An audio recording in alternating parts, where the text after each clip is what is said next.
I want to show you 3 ways you can automate your modulation parameters in Serum, and I'm hoping that at least one of these options is new to you. Now, one of the most common modulations is using your envelope to modulate your filter. So when I assign this envelope to the cutoff, you can see that blue line, so that's the amount of modulation.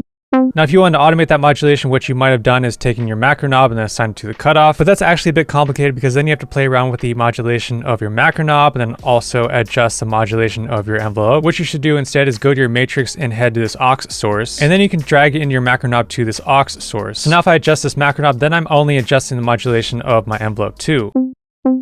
And if you want to automate that macro knob, click on configure, tap on that macro knob, and that opens up an automation lane where you can automate that macro knob in Ableton. I recommend using a macro knob because you can assign multiple parameters to it. But if you don't want to use the macro knob, then you can click on configure, click on this little half circle modulation parameter, and then you can just automate this amount. And if you don't want to do that, then the third and final option is you can go to your matrix and head to this output, click on configure and click on the output, and now you'll be able to automate that modulation output, which has the same effect.